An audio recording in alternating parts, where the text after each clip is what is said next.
আসসালামু আলাইকুম। আমি এফকেসিএস। আপনারা শুনছেন সঙ্গীন প্রণয়ের শক্তি। লিখেছেন সূরা রাফা, পর্ব সংখ্যা ৮। চলুন আজকের পর্ব শুরু করি। রাত ৯:৩৫। রাতের খাওয়ার সময় হয়েছে। এরপর আবার ঘুমানোর পালা। পরের দিন সকাল সকাল উঠতে হবে। অথচ অরু এখনো খেতেই আসেনি। অরু যে রুমটায় থাকে তার পাশের রুমটাই কৃতিকের। অ্যালিসা, অর্ণব আর সায়র অন্য ভিলাতে থাকে। তবে খাবারের সিস্টেম বুফের বলে খাবারের সময় হলে সবাই একই ডাইনিংয়ে জমায়েত হয়। ওরা এখন ডিনারের টাইম। ডাইনিংয়ে সবাই উপস্থিত, অথচ অরু নেই। চারিদিকে চোখ বুলিয়ে অরুকে না দেখে অ্যালিসা বলল, অরু কোথায়? এখনো খেতে আসেনি? অ্যালিসার কথায় কৃতিকও চারিদিকে চোখ বুলিয়ে বলল, তোরা শুরু কর, আমি ওকে ডেকে আসছি। মনে মনে ভাবল, আমি ধমক দিয়ে না ডাকলে জীবনেও আসবে না এই খাটতারা মেয়ে। অরুকে ডাকতে গিয়ে কৃতিক ভিলায় প্রবেশ করতেই ওর ভ্রু জুড়ায় কুঁচকে গেল। পুরো ভিলা অন্ধকারে ছেয়ে আছে। বিচ থেকে ফিরে সারা সন্ধ্যা আর রুমে আসেনি কৃতিক। বাইক ভাড়া করে ব্যাংককের হাইওয়ে রাইড করে বেরিয়েছে ঘন্টার পর ঘন্টা। অথচ এত রাত হয়ে গেল এখনও লাইট জ্বালায়নি অরু। আশ্চর্য। কৃতিক দ্রুত পায়ে এগিয়ে গিয়ে প্রত্যেকটা রুমের লাইট জ্বালালো। অতঃপর অরুর রুমের সামনে গিয়ে ওকে ডাকতে আরম্ভ করলো। ভেতর থেকে কোনো সারা শব্দ না পেয়ে কৃতিক বিস্মিত হয়ে পড়ল। মনে মনে ভাবল, কালকের মতো কিছু হয়নি তো আবার? কালকের কথা মনে পড়তে পাসওয়ার্ড টিপে তৎক্ষণাৎ ভেতরে প্রবেশ করলো কৃতিক। ভেতরে প্রবেশের সঙ্গে সঙ্গে ওর শির দ্বারা বেয়ে যেন শীতল স্রোত নেমে গেল। মনে হলো কলিজাটা কেউ খামচে ধরেছে। পুরো রুম ফাঁকা। তাহলে অরু কোথায়? অ্যালিসা, অর্ণব, সায়র কালকের ব্যাপারটা নিয়েই আলোচনা করছে আর খাবার খাচ্ছে। অ্যালিসা ভুক্তভোগী, অথচ টেনশন নিয়ে মাথা ফেটে যাচ্ছে অর্ণবের। সেই নিয়েই কখন থেকে হাসছে সায়র। সায়র যখন অর্ণবকে নিয়ে হাসতে হাসতে মাটিতে লুটোপুটি খাবে ভাব, সেই মুহূর্তে ছো মেরে ওর কলার চেপে ধরে কৃতিক হুঙ্কার দিয়ে শুধালো, অরু কোথায়? সায়র অসহায়ের মতো বলল, অরু কোথায় মানে? সে যে বিকেলে উত্তম মধ্যম দিলি, তারপর আর আমি অরুর কাছেও যাইনি। Believe me, god promise. নিজের কণ্ঠনালীকে হাত ছুঁয়ে কথাটা বলল সায়র। কৃতিক আস্তে করে সায়রকে ছেড়ে দিয়ে সোজা হয়ে দাঁড়ায়। কপালে সবগুলো রগ ফুলে আছে ওর।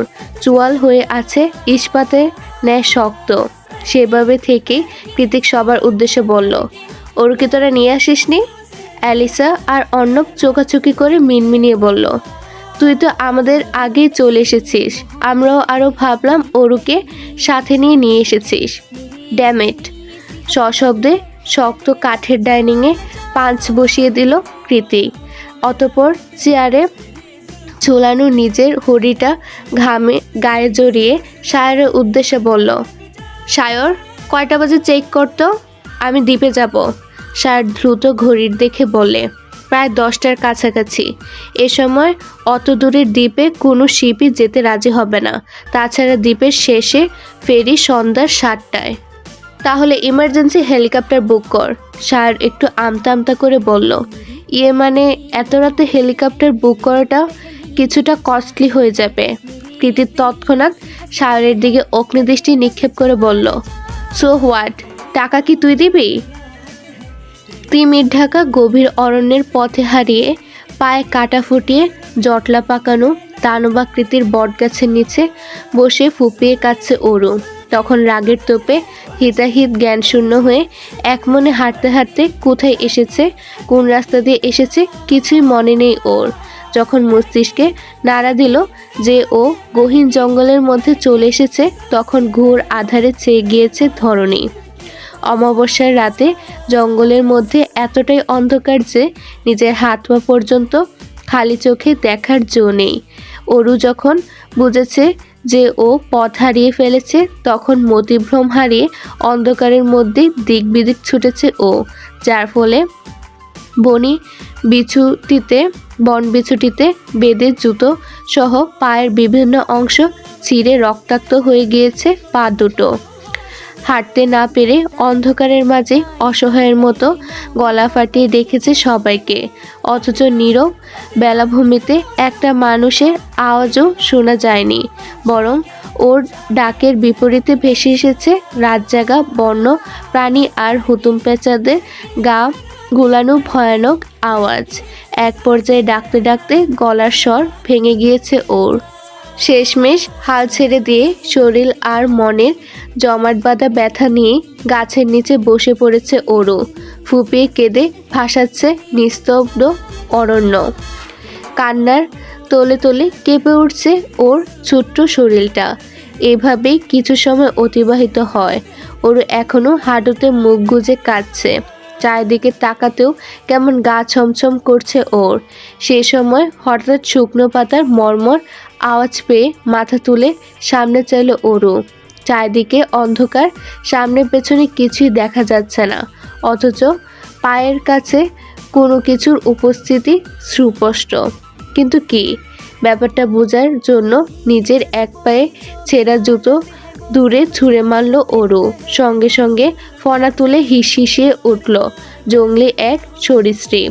হঠাৎ করে নিজের এত কাছে সাপের উপস্থিতি টের পেয়ে ক্রন্দনরত মুখটাকে দুহাতে চেপে চোখ মুখ খিচে দৌড় লাগালো ওরও।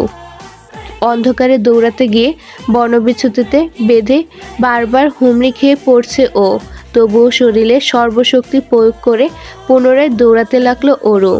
এক পর্যায়ে চোখের সামনে জ্বলন্ত দুটো চোখের উপস্থিতি টের পেয়ে সে ছুটার গতি আবারও থমকে গেল ওর।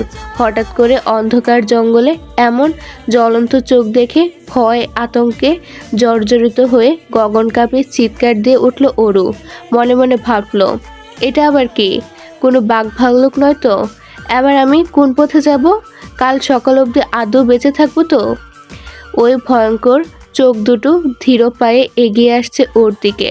ব্যাপারটা বুঝতে পেরে আবারও উল্টো পথে ছুটল ওরও। দৌড়াতে গিয়ে গাছের সাথে লেগে জামার হাতাটা ছিঁড়ে পিঠ অবধি নেমে এসেছে, তবুও থামল না ওরও। জীবন বাজি রেখে দৌড়াতে লাগলো যেদিকে দু চোখ যায় সেদিকে।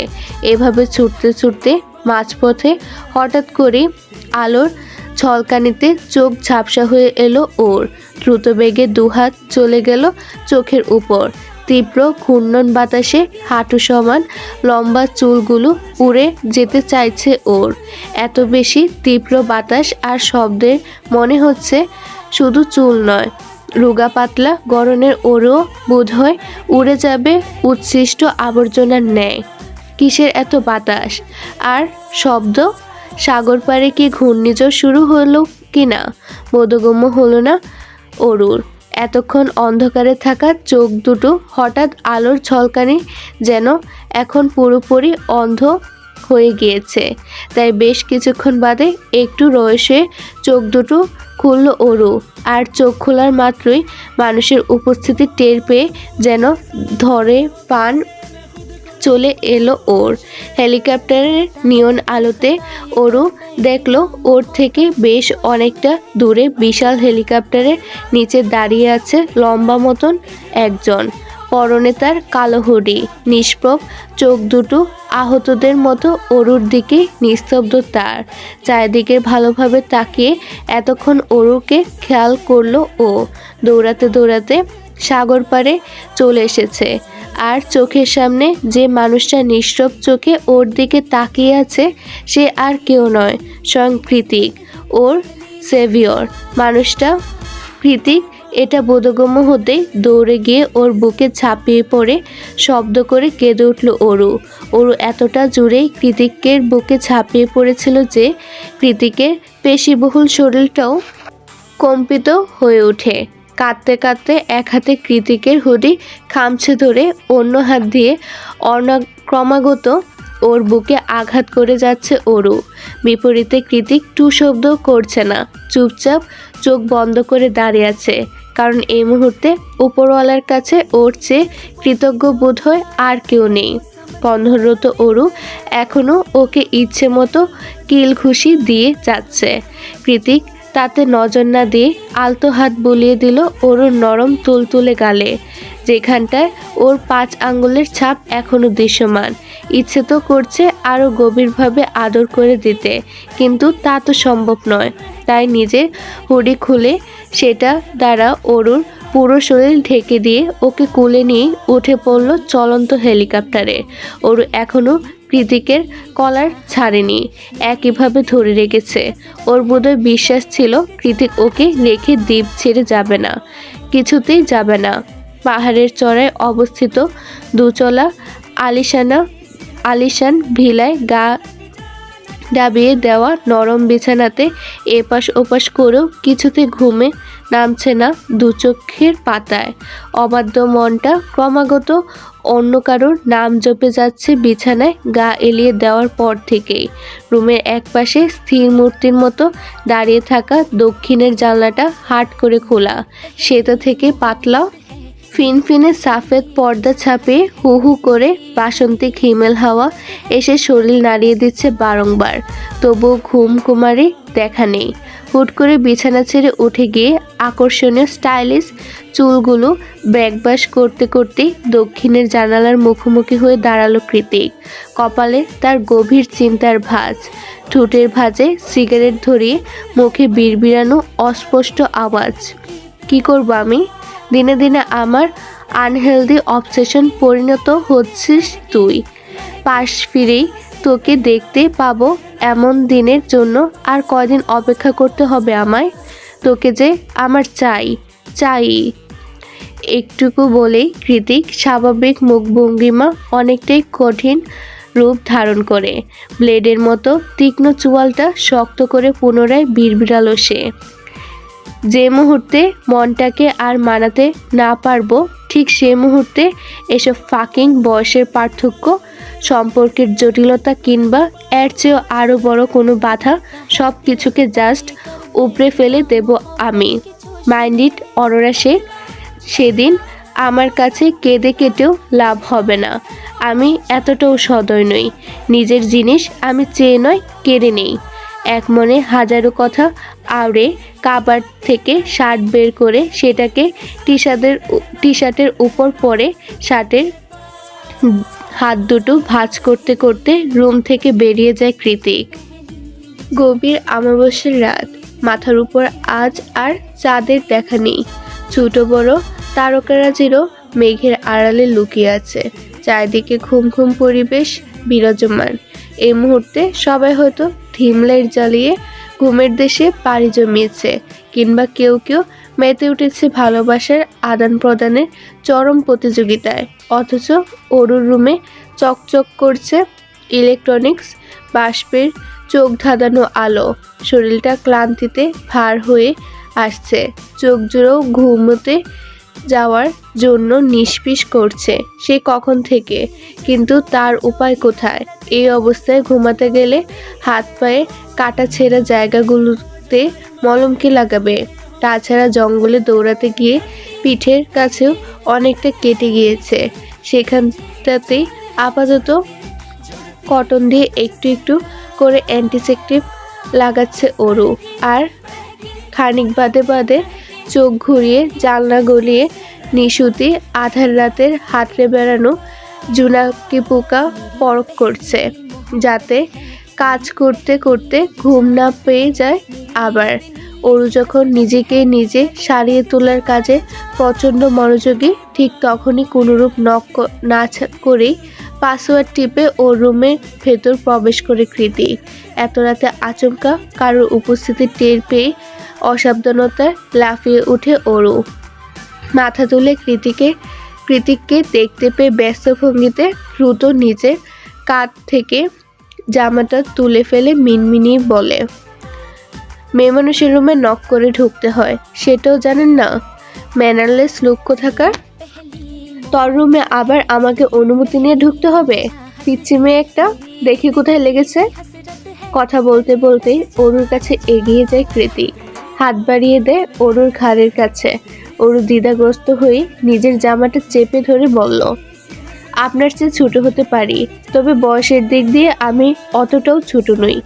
নিজের গোপনীয় ক্ষতটা কৃতিককে দেখাতে অরু সংকোচ বোধ করছে বুঝতে পেরে কৃতিক হাঁটু গেড়ে অরুর মুখোমুখি হয়ে বসে, ওর এক পা তুলে নেয় নিজের উরুর উপর। তারপর সেটাকে মনোযোগ সহকারে উল্টে পাল্টে দেখতে দেখতে বলে, তাই নাকি? বিয়ের বয়স হয়েছে কি? কৃতিক চোখ তুলে অরুর চোখে চোখ রেখে পুনরায় শোধালো, বিয়ের বয়স হয়েছে? বরকে সামলাতে পারবি? কৃতিকের হঠাৎ করা ছুবলের মতো প্রশ্নে অরু লজ্জায় চোখ বুজে আসছে। ও দ্রুত প্রসঙ্গ পাল্টে উল্টো প্রশ্ন ছুড়ে বলে, ব্যথা পায়ে হাত কেন দিয়েছেন? আরো ব্যথা দেব বলে। কৃতিকের উত্তরে চোখ মুখ কুঁচকে গেল অরুর। অবিশ্বাস্য কণ্ঠে নিজের পাটা কৃতিকের থেকে ছাড়ানোর চেষ্টা করে ও বলল, সত্যি আবার ব্যথা দেবেন? অরুর কথাটা বলতে যতক্ষণ সঙ্গে সঙ্গে পুরো রুমে ঝংকার তুলে শব্দ করে হেসে উঠল কৃতিক। কৃতিককে এভাবে হাসতে দেখে আপনা আপনি ফাঁক হয়ে গিয়েছে অরুর ওষ্ঠাধর। চোখ দুটো হয়ে উঠেছে হাঁসের ডিমের মতো গোল গোল। ও কি সত্যি দেখছে নাকি সবই স্বপ্ন? বুঝে উঠতে পারছে না অরু। অরুকে সেই কখন থেকে হা হয়ে থাকতে দেখে কৃতিক নিজে চিরচরিত রূপে ফিরে এসে গম্ভীর মুখে বলে, হা করে আছিস কেন? মাছেই খাওয়ার শখ হয়েছে? কৃতিকের কথার পাছে অরু অবিশ্বাসের সুরে বলে ওঠে, আপনি হাসতেও পারেন? অরুর কথায় কোনরূপ প্রতিক্রিয়া না করে কৃতিক হাত বাড়িয়ে বলে, ওই পা দেখি। অরু সামান্য উকি দিয়ে দেখলো ওর একটা পায়ে খুব সুন্দর করে ব্যান্ডেজ বেঁধে ফার্স্ট এড করে দিয়েছে কৃতিক। এরপর আরেকটা পাও নিজের উরুর উপর রেখে ঘুরিয়ে ঘুরিয়ে দেখতে দেখতে বলল, এ পায়ের নুপুর কোথায়? অরু ঠোঁট উল্টে অসহায় সুরে বলল, হারিয়ে ফেলেছি। এই নুপুরটা আমার খুব পছন্দের ছিল জানেন, তাই তো একটা হারিয়ে যাওয়ার পরেও আরেকটা খুলিনি। নুপুরের প্রসঙ্গ পাল্টে অন্য পায়ের ব্যান্ডেজ লাগাতে লাগাতে হঠাৎ করে কৃতিক শুধালো, আচ্ছা অরু, সেদিন কেটলিন তোকে রেগে মেগে কি এমন বলেছিল? প্রথমে অরু একটু সময় নিয়ে ভাবে, তারপর মনে পড়ার মতো চট করে মিনমিনিয়ে ঠোঁট টিপে হেসে উঠে ও। কি ব্যাপার, হাসছিস কেন? অরু হাসতে হাসতে জবাব দেয়, হাসবো না? অ্যালিসা আপুর কাজিন তো আপনার জন্য এক কথায় ফিদা। রাগে কচকচ করতে করতে আমাকে কত কথাই না শুনালো সেদিন। বলে কিনা আমাকে যাতে আপনার ধারে কাছেও আর না দেখা যায়। আমি আসার পর থেকে নাকি আপনি বদলে গিয়েছেন। কথাটুকু বলে আবারও অট্টহাসিতে ফেটে পড়ে অরু। হাসতে হাসতে বলে, উনি তো আর জানেন না আমি আপনার চিরচরিত শত্রু। জানলে বোধ হয় এসব কথা জীবনেও বলতো না। আমার কি মনে হয় জানেন, অ্যালিসা আপুর কাজিনের মাথা নির্ঘাত সমস্যা আছে। কৃতিক নিজের হাতে কাজ থামিয়ে বলল, এমন কেন মনে হলো তোর? তো মনে হবে না? আপনার সাথে আমাকে গুলিয়ে ফেলেছে আপুর কাজিন, আর মানুষ পেল না। আমি আর আপনি সাপ আর বেজি, না না না না দা আর কুমড়ো। কথা বলতে বলতে আবারও কুটকুটিয়ে হেসে উঠে অরু। এতক্ষণ ধরে বসে বসে অরুর কথার বহর শুনে গেল, ওর শেষ কথাটা বোধহয় পছন্দ হয়নি কৃতিকের। অরুর হাসি মুখের দিকে এক নজর বিভৎস চাহনি নিক্ষেপ করে সঙ্গে সঙ্গে ওর ব্যান্ডেজ করা ক্ষত পাটা শক্ত হাতে চেপে ধরল কৃতিক। কৃতিকের হাতে বাঁধনটা এতটাই বেশি শক্ত ছিল যে হুট করে অরুর মনে হলো ওর কলিজা ধরে টান দিয়েছে কেউ। হঠাৎ করে এমন প্রচণ্ড ব্যথায় আটকে উঠে শব্দ করে চিৎকার দিয়ে উঠল অরু, কি করছেন? ব্যথা কেন দিচ্ছেন? কৃতিক ওর পাটা ধাক্কা মেরে সরিয়ে দিয়ে চোয়াল শক্ত করে বলে, আমি তোর নার্স কিংবা সার্ভেন্ট নই যে রাত জেগে বসে বসে তোর ক্ষততে মলম লাগাবো। ধাক্কা দিয়ে ক্ষত থেকে পুনরায় তাজা রক্ত বেরিয়ে এসে সাদা ব্যান্ডেজে রক্তরাঙা হয়ে ভিজে উঠেছে। অরু সেখানটায় হাত দিয়ে চেপে ধরে চোখ খিচি রেখেছে। বন্ধ চোখজোড়া থেকে নিঃশব্দে গড়িয়ে পড়ছে অশ্রুসিক্ত নোনা জল। কৃতিক তাতে নজর না দিয়েই হনহন করে বেরিয়ে যায়। যাওয়ার আগে শেষবারের মতো পেছন ঘুরে মনে মনে আওড়ায়, তোর ভুল ধারণা খুব শীঘ্রই ভেঙে যাবে অরু, তুই আমার না হলে অন্য কারোর না। সন্ধ্যা হতে না হতেই স্ফটিকের লাল নীল বেগুনি আলোর ঝলকানিতে চিকচিক করছে সুবিশাল ক্লাবের চারিদিক। ভেতর থেকে ডিজে গানের থিম থিম আওয়াজ ভেসে আসছে রাস্তা পর্যন্ত। একে একে ভেতরে প্রবেশ করেছে ক্যাডিলাক, মার্সিডিজের মতো দামি দামি গাড়ির বহর। রয়েছে তার মধ্যে ব্যাংককের কিং ক্লাব একটি। বছরে বিভিন্ন সময় পৃথিবীর নামি দামি পকার প্লেয়াররা জুয়ার টাকা জেতার জন্য জমায়েত হয় এখানে। একের পর বেট ধরে জিতে নেয় কোটি কোটি টাকা। অ্যালিসাও তাদের মধ্যে একজন।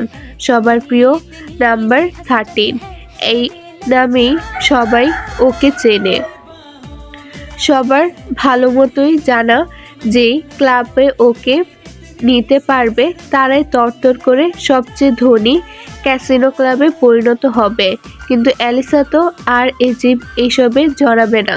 আজকেই এই পাপের দুনিয়াতে ওর শেষ দিন। শুধু একবার ভালোই ভালো বাবাকে নিয়ে ফিরতে পারলেই হলো। স্ফটিকের আলোতে জ্বলজ্বল করতে থাকা কিং ক্লাবের নেম প্লেটের সামনে মুখোমুখি হয়ে দাঁড়িয়ে আছে ওরা চারজন। আপনাদের জন্য একটি বিশেষ সুযোগ। আপনি কি নতুন লেখক বা লেখিকা? আপনার গল্পকে বেশি মানুষের কাছে পৌঁছাতে চান? তাহলে আপনার গল্প আমি ভিডিও আকারে আমার চ্যানেলে প্রকাশ করব। নতুন অডিয়েন্স পাবে আপনার গল্প। প্রতি পর্বের চার্জ মাত্র 100 টাকা। ইন্টারেস্টেড? ইমেল করুন fkcsdreamyworld@gmail.com এ। চলুন পুনরায় গল্পে ফেরা যাক। চারিপাশের পরিবেশের সাথে তাল মিলিয়ে অ্যালিসের বেশভূষাও চোখ ধাঁধানো আজ। ঝিকিমিকি টপস আর লেগিংসের সাথে পায়ে এঁটে আছে কয়েক ইঞ্চি লম্বা পেন্সিল হিল। মেকআপের আস্তরণের সাথে ম্যাচিং করে ঠোঁটে গাঢ় লাল লিপস্টিক, চোখে কালো সানগ্লাস। ওর পাশে স্যুট বুট পরে ফর্মাল লুকে দাঁড়িয়ে আছে সায়র। চোখে পড়েছে মোটা ফ্রেমের চশমা। দেখতে তাকে পুরোপুরি অ্যাসিস্ট্যান্টের মতোই লাগছে। সায়রের পাশে পাইকে হেলান দিয়ে দাঁড়িয়ে আছে লেদার জ্যাকেট আর হেলমেট পরিহিত জেকে। চারিদিকে উকিঝুঁকি দিয়ে সবটা পরখ করে অর্ণব এগিয়ে এসে বলল, গাইস সব ঠিকঠাক।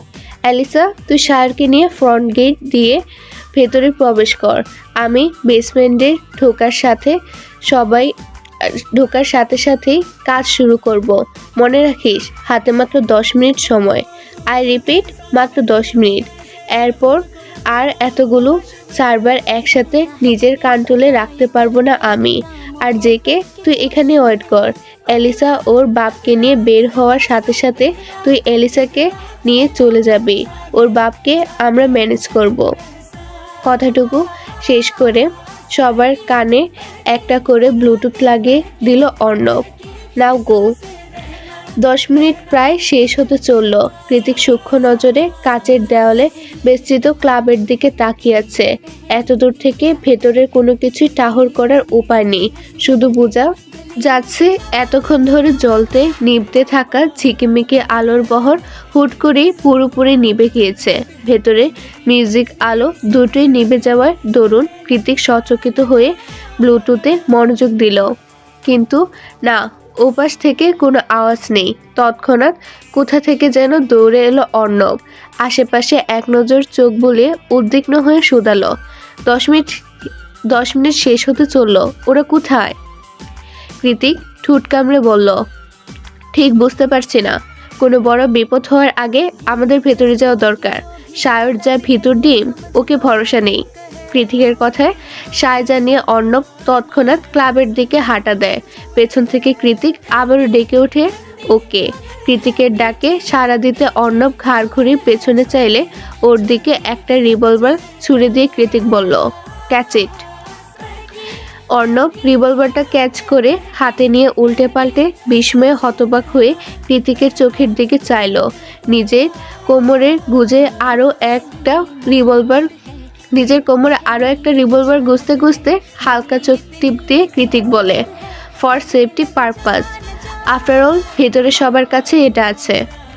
এলিভেটর দিয়ে ওরা দুজন যখন ক্লাবের সবচেয়ে বড় হলরুমটায় প্রবেশ করে তখন চারিদিকে নিস্তব্ধতায় ঘেরা। এত মানুষ, এত হইহুট্টগোল, সব কেমন হাওয়ায় উবে গিয়েছে। বাইরে থেকে আসা নিয়ন আলোর স্পষ্ট দেখা যাচ্ছে চারিদিকের টেবিল চেয়ারগুলো উল্টে পাল্টে মুখ থুবড়ে পড়ে আছে। অর্ণব আর কৃতিক ভ্রুকুঞ্চন করে চোখাচোখি করলো। অর্ণব নিচে সরে বলল, হোয়াটস রং? সবাই কোথায় হাওয়া হয়ে গেল? যে যেখানে খুশি যাক। এলিসার বাবাকে আমার মোটেও সুবিধার মনে হয় না। লোকটা চরম চতুর। এই মুহূর্তে এলিসা আর সায়রকে সেফ রাখাই আমাদের মেইন টার্গেট। কৃতিকের কথায় অর্ণব হ্যাঁ সূচক মাথা নাড়ালো। তখনই ওর পায়ের সাথে ধাক্কা লেগে একটা কাচের ক্যাসিনো সাজানো টেবিল ঝনঝন করে মেঝেতে পড়ে যায়। সঙ্গে সঙ্গে হলরুমের লাইট জ্বলে ওঠে। ভেতরের রুম থেকে একে একে বেরিয়ে আসে সবাই। সায়র আর এলিসার কপালে বন্দুক ঠেকে রেখেছে স্বয়ং এলিসার বাবা। ওদের দুজনকে দেখা মাত্রই খুনখুনিয়ে কেঁদে উঠে সায়র। অর্ণব ওর দিকে তাকিয়ে বিরক্ত সুরে বলে, মেয়েদের মতো কাঁদছিস কেন হাদারাম? তোদের বাঁচাতেই তো এলাম। কৃতিক এগিয়ে গিয়ে এলিসার বাবার মুখোমুখি হয়ে দাঁড়িয়ে বলল, আবারও নিজের মেয়ের সাথে নোংরা চাল চাললেন মিস্টার ক্রিপিটক? কৃতিকের কথায় লোকটা কপট হেসে বলল, এত কথা ভাল লাগছে না, চলো সহজ স্টিলে আসি। তুমি তোমার বন্ধুকে নিয়ে চলে যাও আর আমার মেয়েকে আমার কাছে রেখে যাও। ওকে ছাড়া আমার ক্যাসিনো বিজনেসটা একেবারে নড়বড় হয়ে আছে। লোকটার কথায় কৃতিক ঠোঁট কামড়ে একটু তাচ্ছিল্য করে হাসলো। অতঃপর ঘাড় কাত করে বলল, গেলে আমরা 4 জনই যাব। প্রয়োজন পড়লে আপনাকে উপরে পাঠিয়ে যাব, কারণ আপনাদের মতো মানুষের প্যারেন্টস হওয়ার কোনো যোগ্যতাই নেই। কথাটা শেষ করার সঙ্গে সঙ্গে কেউ কিছু বুঝে ওঠার আগেই অ্যালিসাকে টান দিয়ে ওর মাথায় রিভলভার ঠেকালো কৃতিক। কৃতিকের কাণ্ডে এবার অর্ণবও কিছুটা ভড়কে গিয়ে বলল, জেকে কি করছিস? অর্ণবের কথায় কান না দিয়ে কৃতিক অ্যালিসার বাবাকে বলে, আপনি ওকে মারতে পারবেন না ক্রিপিটক, কারণ অ্যালিসা আপনার সোনার ডিম পাড়া হাঁস। বাট আমি পারবো, কারণ ও আমার 2 পয়সার কাজেও আসে না। ইভেন নিজেকে বাঁচানোর জন্য শুধু অ্যালিসা কেন, ওদের সবাইকে মারতেও আমার 1 মিনিটও টাইম লাগবে না। জাস্ট পয়েন্ট আর তারপর শুট। অ্যালিসার বাবা হেসে বলল, ভয় দেখাচ্ছ? কৃতিক তৎক্ষণাৎ সায়রের পা বরাবর একটা গুলি করে দেয়। গুলির আওয়াজে গগন কাঁপিয়ে চিৎকার দিয়ে ওঠে সায়র। অ্যালিসা অর্ণব ওরও ভয়ার্ত চোখে তাকিয়ে আছে কৃতিকের দিকে। নিজের বন্ধুকে এভাবে উইদাউট ওয়ার্নিং গুলি করাতে অ্যালিসার বাবাও খানিকটা ভড়কে গিয়েছে। মনে মনে ভাবছে, এই ছেলে যে যখন তখন অ্যালিসাকে গুলি করে দেবে না তার কোনো গ্যারান্টি নেই। চারদিকে গুমট পরিবেশ বিরাজমান। কৃতিক অ্যালিসাকে নিয়ে 1 পা 2 পা করে মেন গেটের কাছে চলে এসেছে। সায়র এখনো বসে বসে কাঁদছে। কৃতিক অর্ণবকে চোখ দিয়ে ইশারা করতে অর্ণব ধীরে ধীরে দরজার কাছে চলে যায়। ওদিকে অ্যালিসার মাথায় গান পয়েন্ট করে রাখায় অ্যালিসার বাবা নড়তেও পারছে না। অর্ণবের কাছে এগিয়ে আসতে কৃতিক স্পষ্ট বাংলায় বলে, দরজার গুপ্তমন্ত্র বদলে ফেল অর্ণব। কৃতিকের কথায় আগামাথা বুঝতে না পেরে অর্ণব ভ্রুকুচকে বলল, কি বদলে ফেলবো? গুপ্তমন্ত্র, দরজার গুপ্তমন্ত্র। অর্ণব বিরক্তি হয়ে বলল, আরে ভাই, গুপ্তমন্ত্রটা আবার কি? কৃতিক দাঁত কটমটিয়ে বলল, ইংলিশে যদি বলি দরজার পাসওয়ার্ড চেঞ্জ কর, তাহলে তো ওরা বুঝে যাবে ছাগল। কৃতিকের কথায় অর্ণব দ্রুত পাসওয়ার্ড বদলানোর কাজে লেগে পড়ে। ওদিকে অর্ণবকে বুঝতে গিয়ে অ্যালিসা বাবা সহ সকলেই কৃতিকের পালানোর উদ্দেশ্য ধরে ফেলেছে। তাই তারাও ধীর পায়ে ওদের ধরার জন্য এগিয়ে আসছে। সায়র এখনো পা ধরে বসে বসে কাঁদছে। ডান। অর্ণব শব্দটা উচ্চারণ করতে দ্রুত দরজা খুলে বাইরে বেরিয়ে যায় ওরা তিনজন। যাওয়ার আগে দরজা ঠেলে সায়রের উদ্দেশ্যে কৃতিক চেঁচিয়ে বলে, দ্রুত আয় গাদা, তোর পায়ে কিছু হয়নি, তাকিয়ে দেখ গুলিটা প্যান্টে লেগেছে। কৃতিকের কথা কানে পৌঁছাতেই সচকিত হয়ে তখনই তড়িৎ বেগে দৌড়ে দরজার বাহিরে চলে এলো সায়র এবং আর 1 সেকেন্ডের অপেক্ষা না করে দরজাটা সশব্দে লাগিয়ে দিল কৃতিক। যেহেতু অর্ণব পাসওয়ার্ড বদলে দিয়েছে তাই অ্যালিসার বাবা সহ ক্লাবের সবাই কক্ষের মধ্যে আটকা পড়ে গিয়েছে। বাইরে এসে অ্যালিসাকে ধাক্কা মেরে অর্ণবের বুকে ঠেলে দিয়ে সায়রের হাত টেনে ওকে নিয়ে দৌড়াতে লাগলো কৃতিক। হঠাৎ এলিসাকে এত কাছে আবিষ্কার করে ওর গালে টুপ টুপ করে কয়েকটা চুমু খেয়ে নিল অর্ণব। অ্যালিসা বিরক্ত হয়ে কটমটিয়ে কিছু বলবে তার ফুসরত না দিয়ে ওর হাত ধরে অর্ণব দৌড়াতে লাগলো স্বগতিতে। পেছনে একবার চোখ ঘুরিয়ে পর্যবেক্ষণ করে দৌড়াতে দৌড়াতেই কৃতিক বলল, তাড়াতাড়ি চল, ওর বিলাতে একা আছে। সায়র ছুটার গতি কমিয়ে দিয়ে বলল, তাড়াতাড়ি যাওয়ার কি আছে ভাই, অর্ণব তো পাসওয়ার্ড চেঞ্জ করে দিয়ে এলো। কৃতিক অর্ণবের দিকে তাকিয়ে শুধালো, অর্ণব কঠিন পাসওয়ার্ড দিয়েছিস তো? দৌড়াতে দৌড়াতে অর্ণব মিনমিনিয়ে জবাব দিল, তাড়াহুড়োর মাথায় কিছু আসেনি তাই অ্যালিসার নাম দিয়ে এসেছি। অর্ণবের কথায় ওরা সবাই আহাম্মক বনে গেল। কৃতিক দাঁত কিরমির করে বলল, ইডিয়েট, আগে বলবে না, জলদি দৌড়া। ক্লাবের নিচেই বাইক রাখা ছিল। একটা বাইকে কৃতিক আর সায়র উঠে পড়ে, অন্যটাতে অ্যালিসা আর অর্ণব। অর্ণব রাইড করতে পারে না তাই অ্যালিসাই ওদের বাইক রাইড করছে। রাইড করে কিছু দূর যেতেই পুলিশে কল দিয়ে সায়র নিজের নাম পরিচয় গোপন করে ক্যাসিনোর ক্লাবের ঠিকানা দিয়ে দিয়েছে। ওরা এখন পুরোপুরি আশঙ্কামুক্ত। ব্যাপারটা বুঝে আসতেই বাইকে বসে গুনগুনিয়ে গান ধরেছে সায়র। কৃতিক রাইড করতে করতে বলল, কিরে এমন একটা সময় তোর গানও মনে পড়ছে? একটু আগে তো ভ্যাবে করে মেয়েদের মতো কেঁদে ফেলেছিস। তা কাঁদবো না? তুই কিভাবে পারলি আমাকে পয়েন্ট করে গুলি ছুটতে? তোর গায়ে তো আর লাগেনি। আমার নিশানার উপর আমার কনফিডেন্স আছে। কি করে শিখলি এত ভালো গান পয়েন্টই? কৃতিক মৃদু হেসে বলল, মন্ত্রের ছেলে বলে সেলফ প্রোটেকশনের জন্য বাবা স্পেশাল ট্রেনার দিয়ে শিখিয়েছিলেন। কৃতিকের কথায় স্যার ঠোঁট উল্টে মাথা নাড়ালো। বাংলাদেশের কথা মনে পড়তে সব রেখে কৃতিকে মস্তিষ্কে হানা দেয় শুধুমাত্র অরুর কথা মাথায় আসতে কৃতিক বলে, সায়র ধরে বস। আমাকে কি তোর মেয়ে মনে হয় যে সিনেমেটিক ওয়েতে ধরে বসবো? না ধরলে নাই, আমি জাস্ট ওয়ান করলাম। কথাটা বলে হাওয়ার বেগে বাইকের স্পিড বাড়িয়ে দিল কৃতিক। সঙ্গে সঙ্গে ওর কোমর চেপে ধরে সার কাঁপতে কাঁপতে বলে, একটু স্পিড কমা ভাই, ভয় করছে, বমি করে দেব তো। পসিবল না, ওরও একা আছে। এই বলে আবারও ফ্লাইওভারে টান নিল কৃতিক। সামনে পেছনে চারিদিকে সব কিছু ঘোলাটে লাগছে। মাথাটা চলন্ত ফ্যানের ন্যায় ভনভন করে ঘুরছে। পেটের মধ্যে নাড়িভুড়ি দলা পাকিয়ে গলার কাছে চলে এসেছে। হাত পা থরথরিয়ে কাঁপছে। বাইক থেকে নেমে হেলে দুলে কেবলই নিজের রুমে এসেছে সায়র। তবু এখনো হৃৎপিণ্ডটা কেমন ধুকপুক করছে ওর। হাই স্পিডে বাইক রাইড নিয়ে ওকে এক প্রকার রুগী বানিয়ে ছেড়ে দিয়েছে কৃতিক। রুমে এসে মনে মনে কৃতিকের 14 গোষ্ঠী উদ্ধার করেছে সায়র। হাত পা ছড়িয়ে বিছানায় গা এলিয়ে দিয়ে জোরে শ্বাস নিতে নিতে কটমট করে সায়র বলল, কোন অলক্ষণে ওর মতো আমার বন্ধু হয়েছিল কে জানে। কখনো ঠাস করে গুলি মেরে দিচ্ছে তো কখনো বাইকে চড়িয়ে কলিজা হাতে ধরিয়ে দিচ্ছে। সাইকো একটা। সায়রের কথা শেষ করতে পারল না। তৎক্ষণাৎ ধাপ ধাপ করে দরজা ঠেলে রুমে ঢুকে ওর কলার চেপে ধরে কৃতিক দাঁত পিষে বলল, আমার ওরু কই? আচমকা আক্রমণে লাফিয়ে উঠে বসলো সায়র।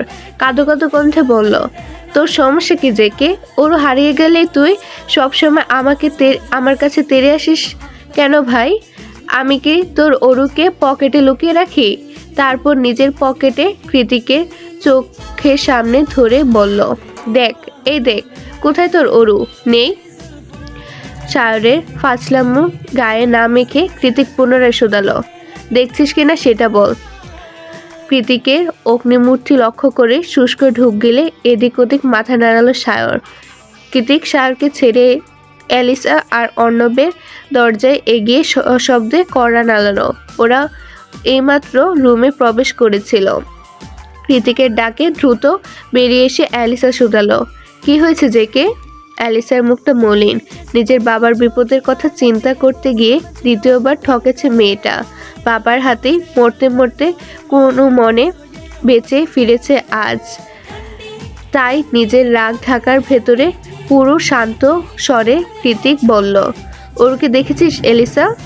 অ্যালিসা ভ্রু কুঞ্চিত করে বলল, কেন রুমে নেই? এত রাতে কোথায় যাবে? কোথাও নেই দেখেই তো তোদের জিজ্ঞেস করছি। ততক্ষণে অর্ণবও নিজের রুম থেকে বেরিয়ে এসেছে। সবটা শুনে ও বলল, চল রিসেপশনে একবার জিজ্ঞেস করে দেখি, কোথাও বেরোলে তো ওখান থেকেই বেরিয়েছে।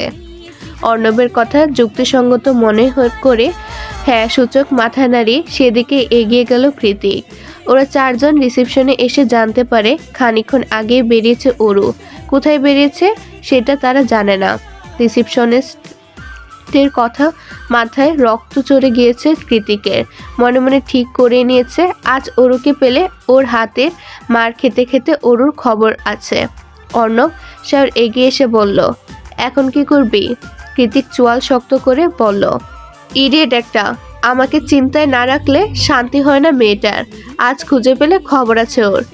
নিজের অর্ধেক বয়সী স্টেপ সিস্টারের জন্য কৃতিকের এমন বেসামাল উদ্বিগ্নতা দেখে আবারও নতুন করে প্রশ্ন জাগে ওদের তিনজনের মনে। কেন এত উন্মাদনা? কিসেরই বা এত আসক্তি? প্রায় ঘন্টাখানিক সি বিচে এ মাথা ও মাথা হাতড়ে বেরিয়েছে কৃতিক। সেই সাথে সার অর্ণব অরুকে খুঁজছে ফোনে হয়ে। রাত তখন প্রায় 10টা ছুঁই ছুঁই। চারিদিকে ঘুটঘুটে আধার ছাপিয়ে সাগরের তীরে আলোকিত হয়ে চলছে সোডিয়ামের নিয়ন আলো। নিস্তব্ধতায় ঘেরা সমুদ্র তীরে ঢেউয়ের গর্জন ভেসে আসছে বারবারে। রাতের গভীর হয়ে যাওয়ায় একে একে মানুষ ফিরে গিয়েছে স্বগন্তব্যে। কৃতিকের বেজায় অস্বস্তি লাগছে, চোখ দুটো বারবার এদিক ওদিক ঘুরে বেড়াচ্ছে। এভাবে ঘুরপাক করতে গিয়ে ওর চোখ আটকে যায় অধর থেকে হেঁটে আসা লম্বা চুলের মেয়েটার দিকে। কৃতিক চোখ বন্ধ করে বলে দিতে পারে ওই মেয়েটি অরু। তাই ও আর সিন না থেকে হনহনিয়ে হাঁটা ধরল অরুর পানে। অনেকটা দূরত্বে খুঁজে গিয়ে কৃতিক যখন পুরোপুরি অরুর মুখোমুখি, ঠিক তখনই কৃতিককে দেখতে পেয়ে ভূত দেখার মতো চমকে উঠল অরু। অন্তরাত্মা কেঁপে উঠল অজানা আতঙ্কে। মনে মনে ভাবল, আজ আমি শেষ। রিপ অরোরা শেখ। অরুর পেছনে আরও 2টা থাই মেয়ে ছিল। হাতে তাদের খুঁড়ি আর লাটাই। কৃতিক তাদেরকে এক নজর পরখ করে অরুর কাছে এসে ওকে সজোরে চড় মারতে উদ্যক্ত হয়ে থমকে যায়। উল্টো দুহাত দিয়ে টান মেরে আচমকা টেনে নেয় নিজের বুকের মধ্যিখানে। আপনাদের জন্য একটি বিশেষ সুযোগ। আপনি কি নতুন লেখক বা লেখিকা? আপনার গল্পকে বেশি মানুষের কাছে পৌঁছাতে চান? তাহলে আপনার গল্প আমি ভিডিও আকারে আমার চ্যানেলে প্রকাশ করব। নতুন অডিয়েন্স পাবে আপনার গল্প। প্রতি পর্বের চার্জ মাত্র 100 টাকা। ইন্টারেস্টেড? ইমেল করুন fkcsdreamyworld@gmail.com এ। চলুন পুনরায় গল্পে ফেরা যাক। এক্ষুনি গালে চোর হামলে পড়বে সে ভয়ে চোখ মুখ খিচিয়ে রেখেছিল অরু। কিন্তু কিছু সময় যেতে শরীরে শিহরণ জাগানো সেই স্যান্ডালউড পারফিউমের ঘ্রাণটা নাকের খুব কাছে অনুভব হতেই পিটপিট করে চোখ খুলল ও। আবারও একই ঘোর লাগানো অনুভূতি। কৃতিকের শরীরে শুকিয়ে যাওয়া ঘাম, পারফিউম, ধুলোবালি মিশ্রিত এই মাতাল মাতাল পুরুষালী সুঘ্রাণটা কিছুতে সহ্য করতে পারে না অরু। হাত পা কেমন অসাড় হয়ে আসে, কান গাল সব কিছু ছুঁয়ে যায় অজানা উষ্ণতায়। বারবার বেসামাল হয়ে ওঠে ওর ভেতরে সুপ্ত নারী সত্তাটা। অথচ কৃতিক ওকে নিজের বুকের মাঝে এমনভাবে শক্ত করে চেপে ধরে রেখেছে যে কৃতিকের শরীরে নেশা ধরানো সুঘ্রাণটা ক্রমাগত অরুর হৃদয়ে গিয়ে ঠেকছে। খানিকক্ষণের নীরবতা ভেঙে কৃতিক উদ্বিগ্ন সুরে শুধালো, অরু, তোর বয়স কত? কোথায় গিয়েছিল? কেন গিয়েছিল? কিভাবে গিয়েছিল? কোনোরূপ প্রয়োজনীয় প্রশ্ন না করে এমন একটা অদ্ভুত প্রশ্ন করায় অবাক হয়ে মুখ উঁচিয়ে কৃতিকের চোখের দিকে চাইল অরু। পরক্ষণে ওর চোখ গেল কৃতিকের পেছনে দাঁড়িয়ে থাকা আরও 3 জোড়া চোখের দিকে, যারা এই মুহূর্তে রিয়ালিটি শো দেখার মতো করে অষ্টাদশী প্রেমে বেসামাল হয়ে ওঠা জায়ান কৃতিক চৌধুরীকে দেখছে। সবাই এভাবে হাঁ করে তাকিয়ে থাকতে দেখে অরু মুখ কাচুমাচু করে নিজেকে ছাড়ানোর চেষ্টা করে বলল, ছাড়ুন, সবাই কি ভাবছে? আমি কিছু জিজ্ঞেস করেছি অরু। কৃতিকের স্পষ্ট আদেশে একটা দীর্ঘশ্বাস ছেড়ে অরু বলে, 18 বছর 6 মাস 13 দিন, এবার ছাড়ুন। পারফেক্ট। নিজেকে ছাড়াতে গিয়ে অরুর চোখ গেল এবার কৃতিকের পায়ের দিকে। গোড়ালি থেকে খানিকটা উপরে ফোল্ড করা ডেমিন প্যান্ট পরে খালি পায়ে দাঁড়িয়ে আছে কৃতিক। তা দেখে সঙ্গে সঙ্গে অরু বলে ওঠে, এ কি, আপনার জুতা কোথায়? পেছন থেকে হাত পেরে একজোড়া স্নিকার্স দেখিয়ে সার বলে, এই যে আমার হাতে। তোমাকে খুঁজতে খুঁজতে আমরা একটু পাগল পাগল হয়ে গিয়েছিলাম কি না? অরু দ্রুত সায়রের সামনে গিয়ে মিনতির সুরে বলে, সরি ভাইয়া, আপনারা কেউ ছিলেন না বলে না বলেই বেরিয়ে এসেছিলাম। আমি রিসেপশনিস্টকে বলে এসেছিলাম, কিন্তু উনি আমার ইংলিশ পুরোপুরি বুঝতে পারেনি বোধ হয়। অরু যা, অ্যালিসার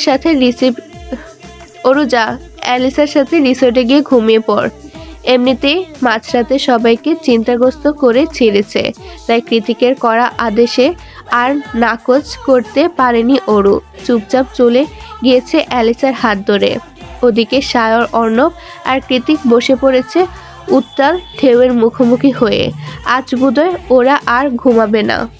নিশুতি রাতে জোয়ার ভাটার উদ্যম গতি আর সামুদ্রিক ঢেউয়ের বিশাল গর্জনে চারিদিক অপার্থিব লাগছে। মাঝরাতের পরও কেটে গিয়েছে আরও কয়েক প্রহর। রাত জাগা পানকৌড়িগুলো এখনো চিউ চিউ করে দাপিয়ে বেড়াচ্ছে পুরো বেলাভূমি জুড়ে। চোখের সামনে জ্বলছে ফায়ারপ্লেসের দাউ দাউ অগ্নিশিখা। সেটা থেকে কাঠকয়লা পুরানোর মটমট আওয়াজ ভেসে আসছে। কৃতিকের ভাসা ভাসা চোখ দুটোতে জ্বলন্ত অগ্নিশিখার প্রতিচ্ছবি বিদ্যমান। সায়র ফায়ারপ্লেসের আগুনে আরও কয়েকটা কাঠের টুকরো দিয়ে কৃতিক আর অর্ণবের মুখোমুখি হয়ে বসে পড়ল।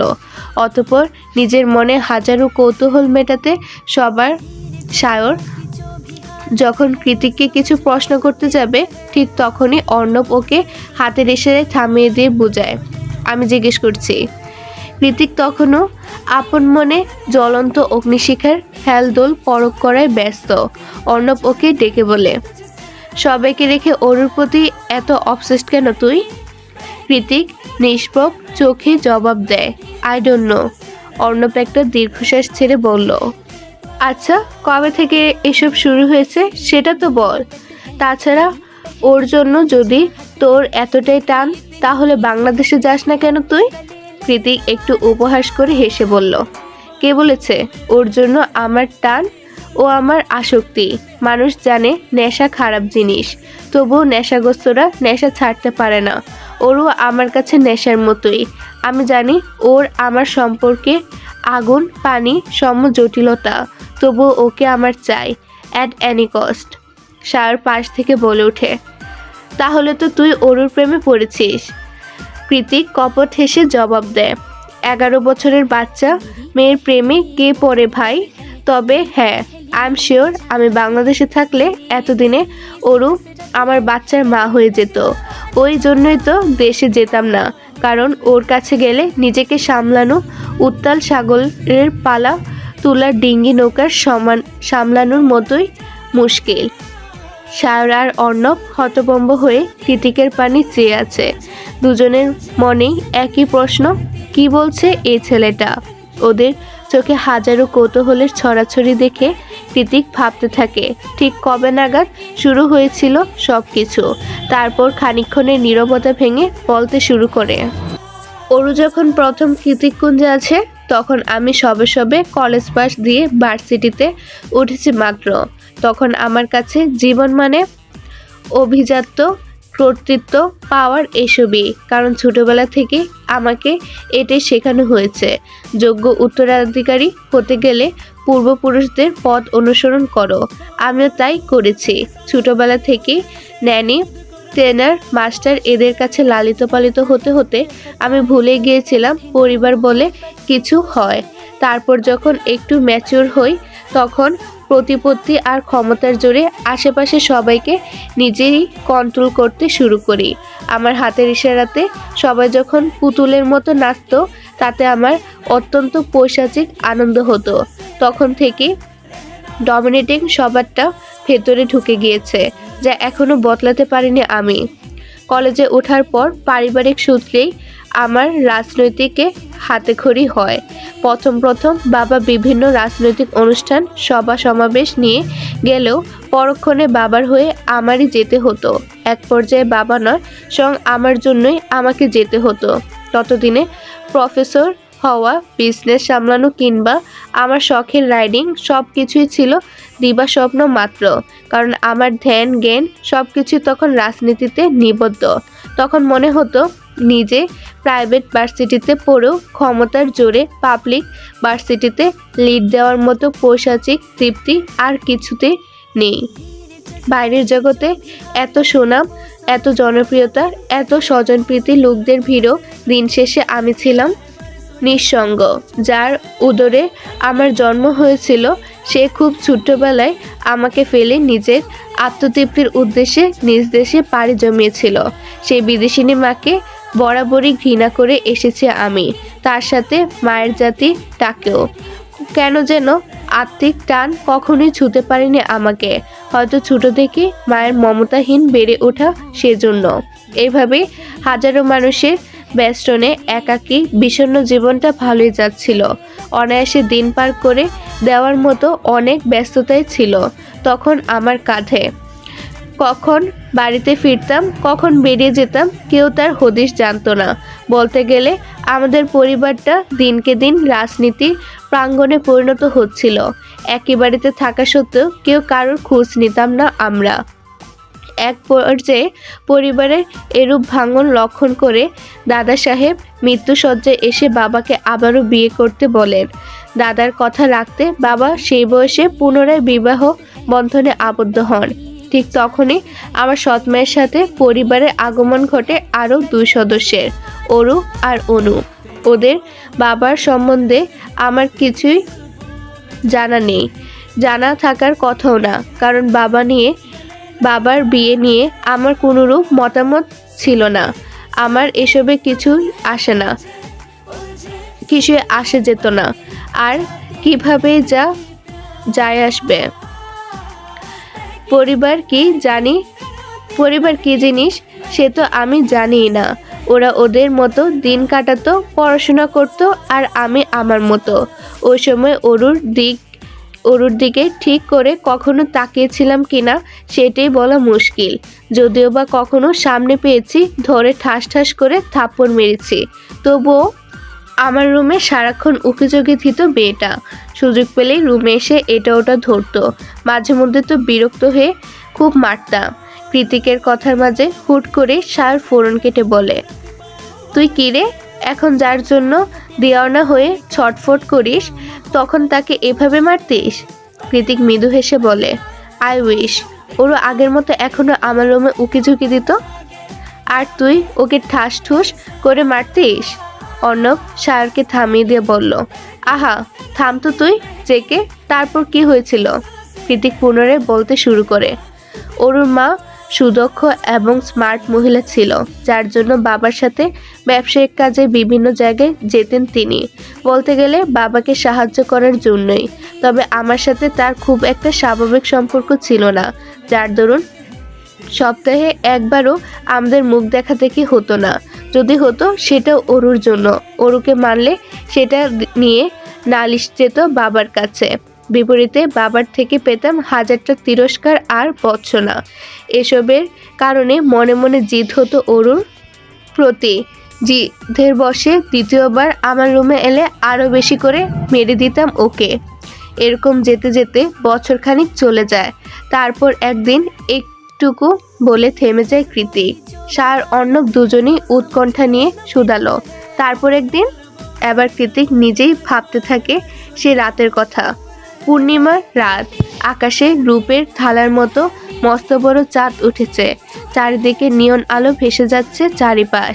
কৃতিককুঞ্জের মহলের ছাদটায় আয়তন ছোটোখাটো ফুটবল খেলার মাঠের মতোই বৃহৎ। জ্যোৎস্না রাতে মায়ের অনুভূতি সাপেক্ষে ছাদের পাঁচিল থেকে আচারের বয়াম গুলো ঘরে আনতে ছাদে এসেছিল অরু। তখনই পাঁচিল ঘেঁষে দাঁড়িয়ে থাকা পুরোদস্তর কালো দিয়ে আবৃত লম্বার মতো কাউকে দেখতে পেয়ে আকস্মাৎ ভয়ে চিৎকার দিয়ে ওঠে অরু। তবে গলার স্বর বাইরে বেরোনোর আগে শক্ত হাতে ওর মুখ চেপে ধরে কৃতিক। অরু থেমে গিয়ে চোখ পিটপিট করে তাকাতে কৃতিক গম্ভীর গলায় বলে, তুই এখানে কেন? কৃতিকের কথায় উত্তর না দিয়ে অরু মিনমিনিয়ে বলে, আপনার তো জ্বর এসেছে, হাতটা কেমন আগুনের গোলার মতো গরম হয়ে আছে। কৃতিক অরুর শরীরে এক প্রকার ধাক্কা দিয়ে বলে, জ্বর আসলে তোর কি? যা করতে এসেছিস সেটা করে নেমে যা। জ্বরের ঘরে তোকে দেখতে ইচ্ছে করে না। কৃতিকের রাগচটা স্বভাব চরিত্র সব কিছুই অরুর জানা, তাই ও আর কথা না বাড়িয়ে চুপচাপ আচারের বয়াম নিয়ে ছাদ থেকে নেমে যায়।